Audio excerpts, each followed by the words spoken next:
மக்களே, அந்த அற்புதமான சிவன் வந்து நமக்கு இந்த ஒரு சின்ன ஸ்டெப்ஸ்லேருந்து போகக்குள்ள அங்கே தெரிகிறாரு பாருங்க. எவ்வளோ ஒரு அழகாக பார்க்கறக்கே அவ்வளோ ஒரு என்ன சொல்கிறதுனே தெரியல, அந்த அளவுக்கு அழகாக இருக்கார். ஸோ அப்படியே வாங்க முன்னாடி போகலாம். அவரை கண்டிப்பாக பக்கத்தில் போய் பார்த்தே ஆகணுங்கிற ஒரு ஆர்வத்தில் வந்தேன்.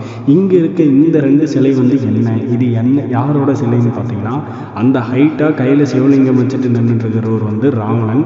இந்த பக்கம் சின்னதாக இருக்கிறது வந்து பார்த்திங்கன்னா நம்ம விநாயகர். இந்த ஸ்டோரி, இந்த பேக் டு தி ஸ்டோரி வந்து நான் உங்களுக்கு சொல்கிறேன். இந்த முருடேஸ்வரோட ஸ்டோரி என்னங்கிறது வந்து நான் உங்களுக்கு டீட்டெயிலாக வந்து சொல்கிறேன். இப்போ நம்ம ஃபஸ்ட்டு வாங்க மேலே போய் அங்கே என்னென்ன இருக்குதுன்னு காட்டுறேன். இங்கே பாருங்கள், நந்தி ரொம்பவுமே அழகாக யுனிக்காக இருக்கிற போல நந்தி பார்க்குறக்கு.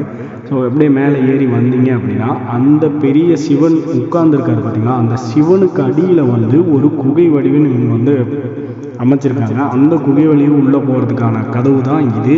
இப்போ வந்து லாக் பண்ணியிருக்கேன். அதான் நான் சொன்னேன் பார்த்தீங்கன்னா, அந்த டைமிங்க்கு வந்தீங்கன்னா தான் உள்ளே போய் பார்க்க முடியும். உள்ளே என்ன இருக்குது அப்படின்னு பார்த்தீங்கன்னா, உள்ளே வந்துட்டு இந்த கோவிலோட ஹிஸ்ட்ரி, இந்த கோவில் எப்படி உருவாச்சு, இதுக்குன்னு ஒரு கதை இருக்கும் பார்த்தீங்களா, அதுதான் இருக்குது. முன்னாடி பாருங்கள், ஒரு மவுண்டைன் வியூ ப்ளஸ் அந்த ராஜகோபுரம், அப்புறம் அந்த சிலைகள், அப்புறம் அந்த பக்கம் லெஃப்ட் சைடில் கடல், ரைட் சைட்லேயும் கடல், பின்னாடி கடல்.